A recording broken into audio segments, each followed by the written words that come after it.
Hey guys, welcome back to the channel. This is Stories with Anamar, and for this video today, I'm going to be sharing with you my 2024 reading goals as well as my TBR. In 2023, I managed to read 15 books, and although I was really proud of my goal, I want to challenge myself even more this year by doubling that goal and reading 30 books. And as far as those 30 books go, I am trying to diversify the type of books I'm reading. Last year, I read a lot of nonfiction, and I feel like that was a reason why I didn't get as much reading done. And that's because nonfiction, it's slower and it kind of, I wouldn't say it's boring, but it requires thinking sometimes. Most of the books I was reading, I was very critically analyzing. It wasn't the same as reading a fiction novel. So for this year, I am trying to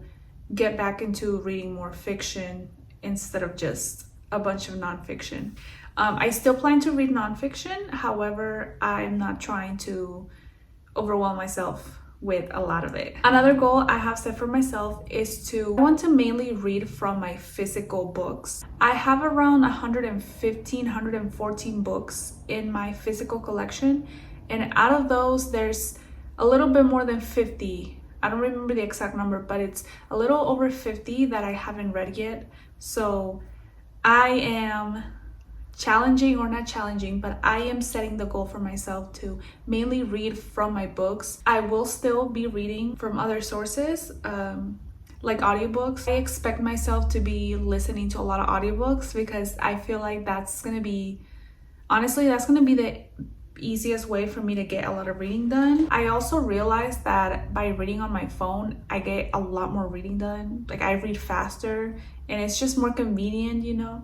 As far as diversifying my reading, I was trying to get into more of other genres like sci-fi and romance because I don't reach to those genres as much as I thought I did. For example, a lot of romance that I read, it's already incorporated into a fantasy story, but I'm so used to just reading a fantasy story with a sprinkle of romance. I don't really read a lot of like hot, heavy romance. And then for sci-fi, honestly, I can't even remember if I've read any I don't think I've read any sci-fi in recent years. Yeah, I think the last sci-fi book I tried reading, I didn't finish. Not because I wasn't liking it, but just like I just was not in the mood. It's so funny that I'm saying that I want to diversify my reading, and then I'm looking at my TBR right here and it's all fantasy. I'm a fantasy girly. I love fantasy. I don't think I'm ever gonna stop loving fantasy genre. So yeah, my reading time is very limited, so that is why I am only sticking to 30 books this year, and that is why I'm not trying to overwhelm myself with so many reading challenges and TBRs and stuff. At first I was like, yeah, I'm gonna try to only read books from my physical collection that I haven't read, but that's gonna be torture because I know that I want to read other stuff. From my physical books that I own, there are some books there that I know 100% I want to get to this year, and I'm gonna show you those books right now. Okay, so first off, I have two nonfiction books. The first one is Hooked: How to Build Habit-Forming Products by Nir Eyal with Ryan Hoover. What this book essentially is, it's a guide on how to create a product that's gonna make people wanna buy it again and again. Some examples included in here are iPhone and Tinder. So it's gonna be a very interesting read and see how the author is based on his own personal research and experience. How is it that psychology contributes to product development? So yeah, I think this would be a very interesting book to read if you're somebody that's trying to start a business or you have a business and you're trying to improve it. So yeah.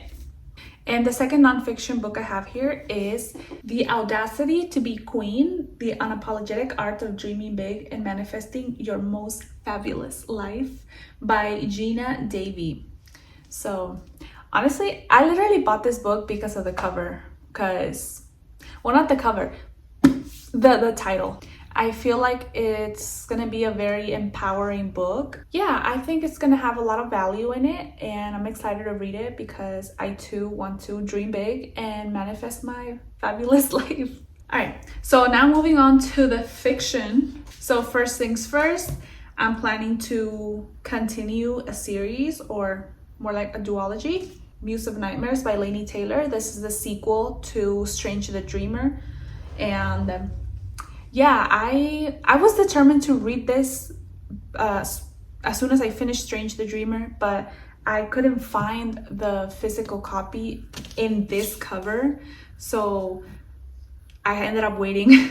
I am excited to dive back into this story and see how it wraps up. Now, the next one, it's an exciting one. Fire and Blood by George R.R. Martin. Ideally, I want to read this before season 2 of The House of the Dragon comes out, but I don't know if that's gonna be possible because it's a chunker. Oh wow. It's so floppy. By the way, this is the first time I'm opening it up since I bought it. Oh my god, and it has pictures. All right, I gotta read this now. But yeah, Fire and Blood. This is the story, this is the Targaryen backstory of the world of Ice and Fire. What is it called? In the world of the Song of Ice and Fire. Oh my god, what's going on? So this takes place 300 years before the world of Game of Thrones. This is when Westeros was ruled by the Targaryens, and I'm really excited. I feel like even though I already watched season 1 of House of the Dragon, I still want to dive into this. I'm excited to read it and just see how different the story is. Not necessarily to judge it or anything, but I just want to experience the book form. The next book I have here, it's a popular one. It's a very popular one as of late. I'm gonna be rereading it. It doesn't feel like I'm gonna be rereading it because it's been so long and there's so much I have forgotten. And that is Throne of Glass by Miss Sarah J. Maas. I will say that I have a love-hate relationship with this author. I had problems with these books at one point. It's been years. Like, let me look up how long it's been since I've read this. So I read this book in 2015. Absolutely loved it. I think I read it in a whole sitting. Was it? I don't know. I don't remember. I remember devouring it, reading it like super quick. So I read this one, I read the second, the third one, and then I read the prequel. And the last one I read was Queen of Shadows. I read Queen of Shadows when it was published, and I loved that book so much. I think it was my favorite. I just remember the feeling of reading that book, but I don't remember exactly why.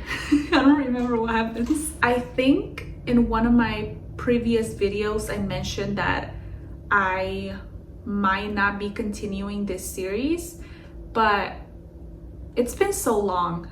It's practically like a brand new series to me because I have forgotten so much about it. So it'll be like reading it for the first time. The reason why I stopped reading it, it's because back in that time, that was when all the controversy around Sarah J. Maas started, and the other book, Empire of Storms, had come out, and a lot of people were trashing it. A lot of people were saying that it was so problematic. So I just kind of like lost the appeal to it, and then eventually just forgot about it. I didn't want to read it anymore. It doesn't feel good leaving it unfinished. Like, there are some books that I will DNF and forget about forever. I don't care. But something about the series is that it upsets me that I didn't get to finish it. So I want to finish it, and I and I really want to marathon this entire series, and I'm thinking it would be fun to do a reading vlog for that. I think it'd be very interesting. So yeah, Throne of Glass by Sarah J Maas. I'm trying to get good at this, but I always forget to give a description of what the book is about. This is about a teenage girl. Her name is Celaena Sardothien, and she is an assassin in this magical world, and the king is hosting a competition to hire a personal assassin. A bunch of people gather, a bunch of different assassins, and they are to compete to the death, I believe. Was it competing to the death? I think they compete to the death, yeah. So they compete to the death to see who's gonna be the king's personal assassin. And Celaena Sardothien gets chosen to participate, and she accepts because she has been in prison and she doesn't have any other option. She's like, do I stay in prison and rot to death, or should I go and try to win these games and become the king's assassin? Yeah, that's pretty much everything you need to know. And also there is a little romance in here. Oh, one more thing. I am trying to go into this series reading it as a romantasy and not a fantasy. Like, you know what I mean? I think that was one of my issues in the later books, is that the romance kind of like, well, at least I felt like the romance overtook the story, and I didn't like that as much. But regarding the fact that I am trying to read more romance this year, I think I would be very delighted to read this. But we'll see. I don't know. We'll see. All right, and then last but not least, The Last Hours trilogy by Cassandra Clare. Chain of Gold, Chain of Iron, and Chain of Thorns. These are the only Shadowhunters books that I haven't read yet, and I was waiting for all of them to be released so that I could read them at once, because I didn't want to wait. So yeah, now that I have them all here, I am so excited to get back into them. However, I think I'm pondering the idea of rereading the entire Shadowhunters Chronicles before getting into these. Is that gonna happen? I don't know. Maybe if I listen to some of them on audiobook, I would have to read all of these again and these before getting to these. Like, that's a lot of books. So I don't know if that's gonna be realistic. I mean, if I do some audiobooks, probably, but most likely what I'm gonna end up doing is just rereading the Infernal Devices trilogy before I get into The Last Hours, because technically The Last Hours is a sequel to this trilogy. So I think that's gonna be the best way to do it, honestly. Here you have them. These are some of the books that are on my TBR for 2024. Am I confident that I'm gonna finish them? I am. And some more. So yeah, that's it for this video. Please let me know if any of these books are in your 2024 reading list. I mean, they were published a while ago, so probably not, but I'm behind, okay? I'm like really behind in the reading world. I wish you guys the best for this year, and I'm really hoping that you accomplish your reading goals. And I am excited to keep posting on here. Just started an Instagram page for this channel, so if you want to go follow me on there, it is at Stories with Anamar. I also have another channel where I post travel content. If you are interested in that, you can subscribe. It is Vida Anamar. I'm gonna have it on the description below. That's it for this video. Thank you so much for watching, and I hope you have a great 2024.